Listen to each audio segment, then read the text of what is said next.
Welcome to Sports Bios, the podcast where we delve into the fascinating lives of athletic legends, and I'm your host, Howard Closewell.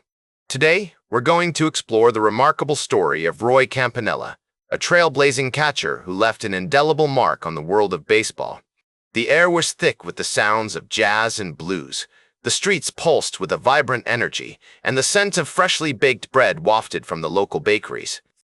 It was here, in this city of contrasts, that Roy Campanella grew up, his early life shaped by the harsh realities of segregation, which would later inform his experiences as a black player in a predominantly white sport.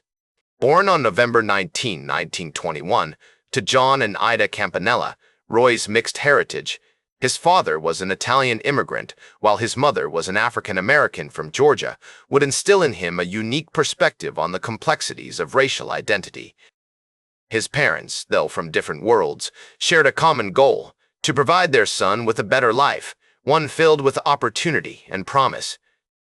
John Campanella, a fruit vendor with a kind heart, would often take Roy on his rounds, teaching him the value of hard work and the importance of community. Ida, a devout Christian, would instill in Roy a strong sense of self-worth, encouraging him to pursue his passion for baseball while emphasizing the importance of education and personal responsibility. As a child, Campanella was fascinated by baseball, spending countless hours playing catch with his father in the streets of Philadelphia. The crack of the bat, the smell of fresh-cut grass, and the sound of cheering crowds would become an integral part of his life.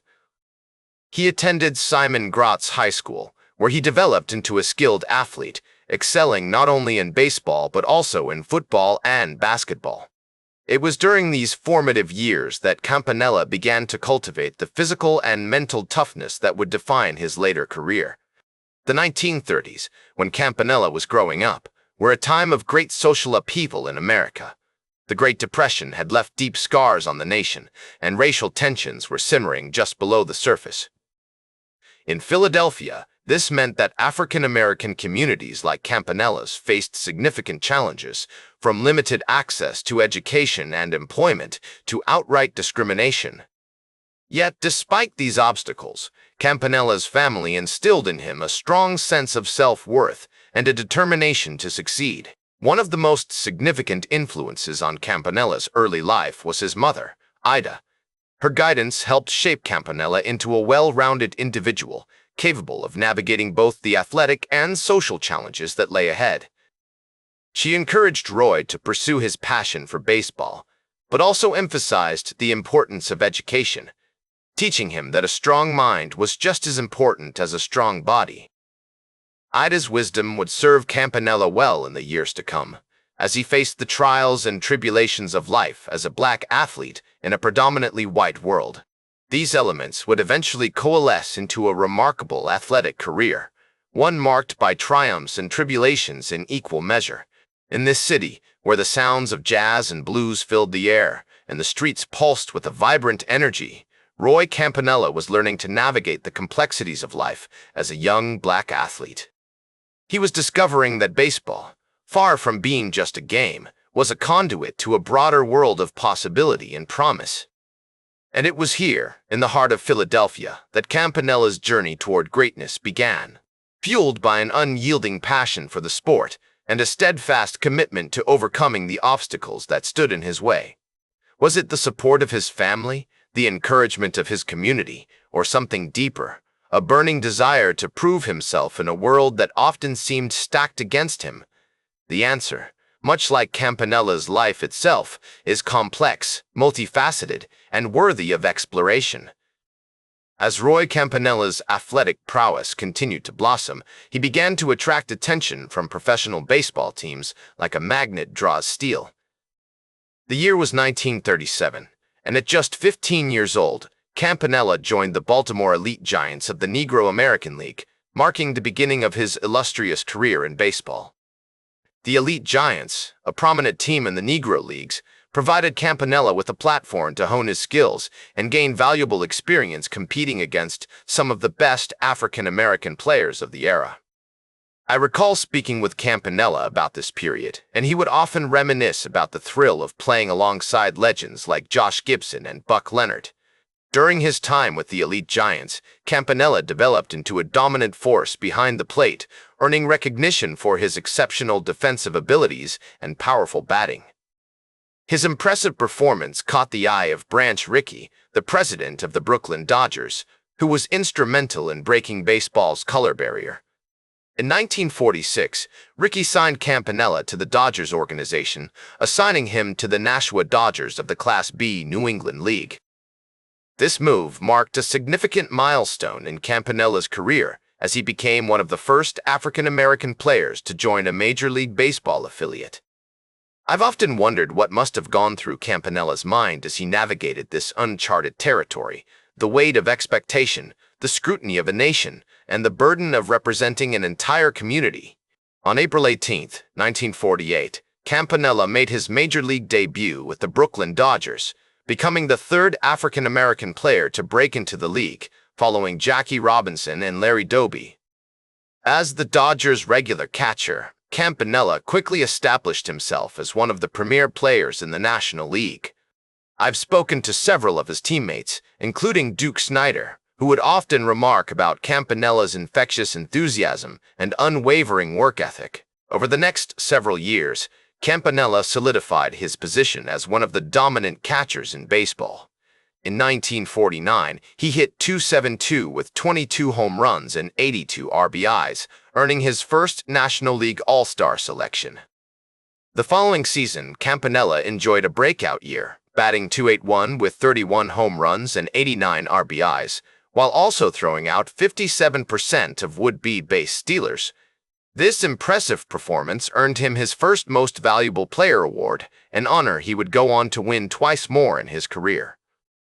As I delved deeper into Campanella's career, I began to notice a fascinating dynamic, the symbiotic relationship between Campanella and the team's ace pitcher, Don Newcombe.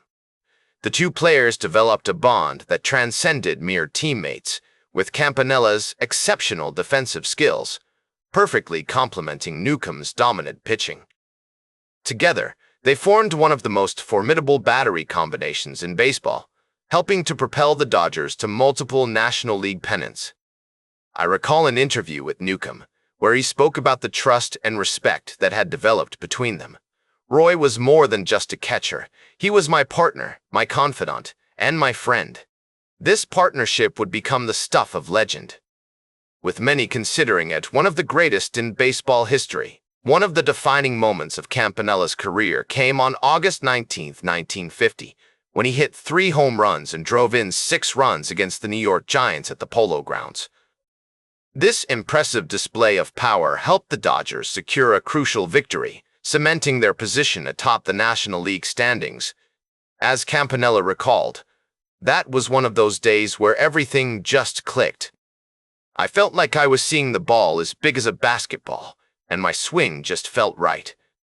This remarkable performance not only showcased Campanella's impressive abilities, but also underscored his importance to the Dodgers' success. Throughout the 1950s, Campanella continued to excel, earning multiple All-Star selections and finishing in the top 5 of the National League MVP voting on 4 occasions. His impressive career was marked by numerous highlights, including a memorable home run off Hall of Fame pitcher Bob Feller in the 1952 World Series. As Campanella's legendary status grew, so did his impact on the game, inspiring countless young players and helping to pave the way for future generations of African-American athletes. His courage, perseverance, and unwavering dedication to the sport helped to break down barriers and challenge societal norms, leaving an indelible mark on the game of baseball and American culture as a whole. I've often pondered what Campanella's legacy would be, had he not suffered that fateful car accident in 1958, which left him paralyzed from the neck down. Would he have continued to dominate on the field? Would he have become an even more influential figure off it? The what-ifs are endless, but one thing is certain: Roy Campanella's impact on baseball and society will continue to be felt for generations to come. The indomitable Roy Campanella, a titan of the diamond whose life's trajectory was forever altered by that fateful car accident in 1958, which left him paralyzed from the neck down. As the years went by, Campanella's life took on a new sense of purpose as he became an ardent advocate for people with disabilities, leveraging his platform to raise awareness and promote accessibility. I recall a poignant conversation I had with him during this period, where he shared with me his unwavering commitment to creating a more inclusive environment for all individuals, regardless of their abilities. His passion was palpable, and his conviction was inspiring, as he declared, "I may have lost the use of my legs, but I've gained a new sense of purpose to make a difference in the lives of others." Campanella's courage and resilience earned him numerous accolades, including his induction into the National Baseball Hall of Fame in 1969. As Don Newcombe so eloquently put it, Roy's impact on the game went far beyond his playing days. He showed us all what it means to be a true champion, both in victory and in adversity. I must say, I couldn't agree more. For Campanella's legacy is a powerful reminder that athletic greatness is not solely defined by statistics or achievements, but by the character and heart of the individual. In his later years, Campanella remained deeply involved with the Dodgers organization, attending games and participating in team events whenever possible. I had the privilege of attending one such event, where he was honored for his contributions to the team, and I must say, it was a truly moving experience.